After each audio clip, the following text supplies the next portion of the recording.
Hello everyone, শুভ সন্ধ্যা। আজকে সন্ধ্যার নাস্তা হিসেবে মা তৈরি করেছিল ডিমের পিঠা, যেটা আমরা আমাদের নোয়াখালীর ভাষা খোলা চাই পিঠা বলি। এবং আমার প্রচণ্ড মাথা ব্যথার কারণে মাকে বলেছিলাম যে আজকে একটু রং চা তৈরি করার জন্য, যার কারণে রং চা তৈরি হলো। আর এই রং চা খেতে আমার অনেক বেশি ভালো লাগে।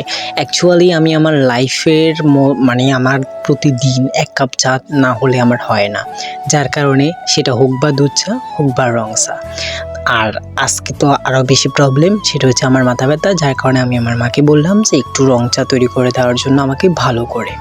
তো এই তো মা তৈরি করে ফেলেছে ডিমের পিঠা এবং রং চা, যেটা আমি খুব ভালোভাবে এবং অনেক বেশি স্বাদ করে খাইতেছিলাম, কারণ আমার প্রচণ্ড পরিমাণে মাথা ব্যথা ছিল। আর ডিমের পিঠা দিয়ে দুধ চাটা একটু ভালোভাবেই খাওয়া যায় যদিও, তবুও আমার হচ্ছে গিয়ে মাথা ব্যথার কারণেই হচ্ছে গিয়ে আমি রং চা দিয়ে খেতে বাধ্য হলাম। আর সাথে থাকছে একটা সিদ্ধ ডিম।